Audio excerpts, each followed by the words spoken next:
ಆರೋಪಿಯನ್ನು ಬಂಧಿಸುವ ಸಂದರ್ಭದಲ್ಲಿ ಪೊಲೀಸರು ಅನುಸರಿಸಬೇಕಾದ ಸುಪ್ರೀಂ ಕೋರ್ಟ್ನ 11 ಮಾರ್ಗಸೂಚಿಗಳು.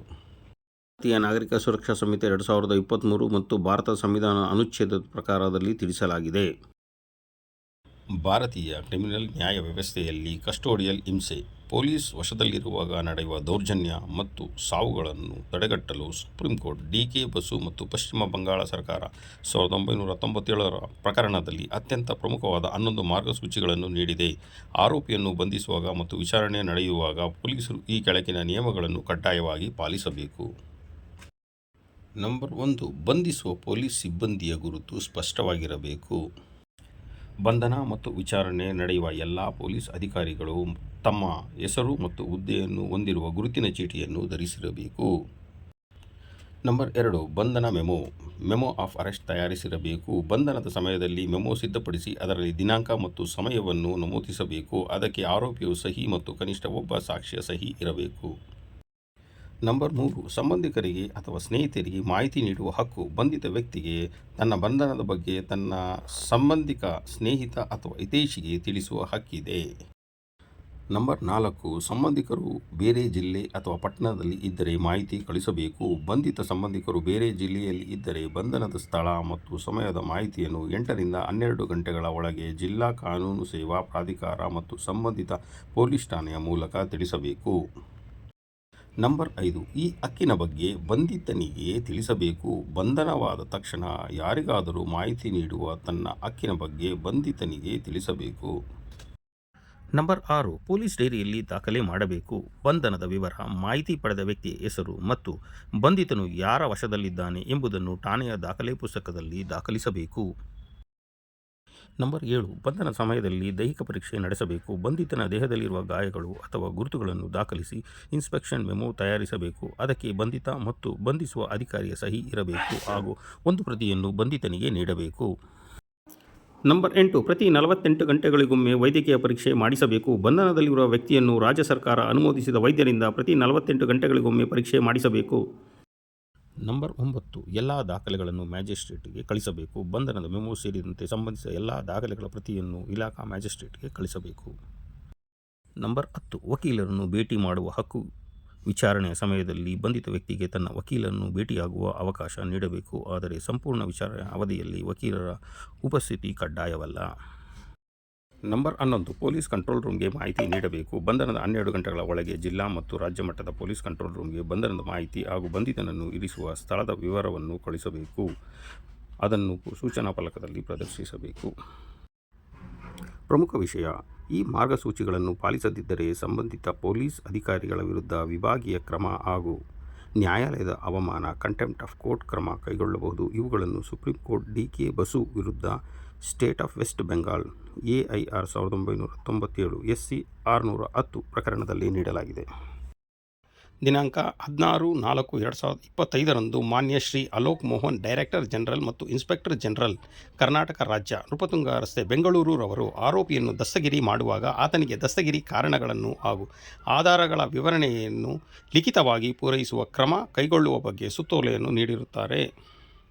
ಸದರಿ ಸುತ್ತೋಲೆಯಲ್ಲಿ ದಸ್ತಗಿರಿ ಮಾಹಿತಿ ಹಾಗೂ ದಸ್ತಗಿರಿಗೆ ಕಾರಣಗಳು ಬೇರೆ ಬೇರೆಯಾಗಿದ್ದು ಈ ಎರಡನ್ನೂ ಪ್ರತ್ಯೇಕವಾಗಿ ಸಲ್ಲಿಸುವುದು ಹಾಗೂ ಈ ವಿಷಯವನ್ನು ಮತ್ತು ದಾಖಲೆಗಳನ್ನು ನ್ಯಾಯಾಲಯಕ್ಕೆ ರಿಮೈಂಡ್ ಅರ್ಜಿಯೊಂದಿಗೆ ಸಲ್ಲಿಸಿ ಸೂಕ್ತ ಹಿಂಬರವನ್ನು ಪಡೆಯುವುದು ಕಡ್ಡಾಯವಾಗಿರುತ್ತದೆ. ಡಿ.ಕೆ. ಬಸು ವರ್ಸಸ್ ಪಶ್ಚಿಮ ಬಂಗಾಳ ಸರ್ಕಾರದ ಪ್ರಕರಣದಲ್ಲಿ ಸುಪ್ರೀಂ ಕೋರ್ಟ್ ನೀಡಿದ್ದ ಮಾರ್ಗಸೂಚಿಗಳು ಮುಖ್ಯವಾಗಿ ಬಂಧನದ ಸಮಯದಲ್ಲಿ ಪಾರದರ್ಶಕತೆ, ಮಾನವನ ಹಕ್ಕುಗಳ ರಕ್ಷಣೆ ಮತ್ತು ಪೊಲೀಸ್ ದೌರ್ಜನ್ಯ ತಡೆಗಟ್ಟುವಿಕೆ ಸೀಮಿತವಾಗಿದ್ದವು.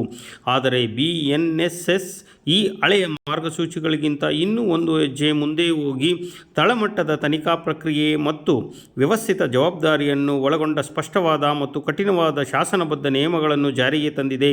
ಬಂಧನದ ಸಮಯದಲ್ಲಿ ಪೊಲೀಸರು ಪಾಲಿಸಬೇಕಾದ ಡಿ.ಕೆ. ಬಸು ಮಾರ್ಗಸೂಚಿಗಳಿಗಿಂತ ಭಿನ್ನವಾದ ಮತ್ತು ಹೊಸದಾದ ಕೆಲವು ಅಂಶಗಳು. ನಂಬರ್ 1. ವಯೋವೃದ್ಧರು ಮತ್ತು ಅಸ್ವಸ್ಥರಿಗೆ ವಿಶೇಷ ರಕ್ಷಣೆ. ಸೆಕ್ಷನ್ 35 ಉಪಕಲಂ 7ರ BNSS ಡಿ.ಕೆ. ಬಸು ಮಾರ್ಗಸೂಚಿಗಳಲ್ಲಿ ವಯಸ್ಸು ಅಥವಾ ದೈಹಿಕ ಸ್ಥಿತಿಯ ಆಧಾರದ ಮೇಲೆ ಬಂಧನಕ್ಕೆ ಯಾವುದೇ ಪ್ರತ್ಯೇಕ ನಿಬಂಧನೆಗಳಿರಲಿಲ್ಲ. ಆದರೆ BNSS ಅಡಿಯಲ್ಲಿ 3 ವರ್ಷಕ್ಕಿಂತ ಕಡಿಮೆ ಜೈಲು ಶಿಕ್ಷೆ ಇರುವ ಅಪರಾಧಗಳಲ್ಲಿ ಆರೋಪಿಯು 60 ವರ್ಷಗಳಿಗಿಂತ ಮೇಲ್ಪಟ್ಟ ವಯೋವೃದ್ಧರಾಗಿದ್ದರೆ ಅಥವಾ ಅಸ್ವಸ್ಥರಾಗಿದ್ದರೆ ಅವರನ್ನು ನೇರವಾಗಿ ಬಂಧಿಸುವಂತಿಲ್ಲ. ಇಂತಹ ಸಂದರ್ಭದಲ್ಲಿ ಬಂಧನ ಮಾಡಬೇಕಾದರೆ ಕನಿಷ್ಠ DSP ಅಥವಾ ಅದಕ್ಕಿಂತ ಉನ್ನತ ದರ್ಜೆಯ ಅಧಿಕಾರಿಯಿಂದ ಪೂರ್ವಾನುಮತಿಯನ್ನು ಪಡೆಯುವುದು ಕಡ್ಡಾಯವಾಗಿದೆ. ನಂಬರ್ 2, ನೋಟಿಸ್ ಆಫ್ ಅಪಿಯರೆನ್ಸ್ ಕಡ್ಡಾಯ ಮತ್ತು ಕಠಿಣ ನಿಯಮ. ಸೆಕ್ಷನ್ 35 ಉಪಕಲಂ 3ರ BNSS ಹಳೆಯ ನಿಯಮಗಳಲ್ಲಿ CRPC 41A ನೋಟಿಸ್ ನೀಡುವುದು ಕೇವಲ ಒಂದು ಪ್ರಕ್ರಿಯೆಯಾಗಿತ್ತು.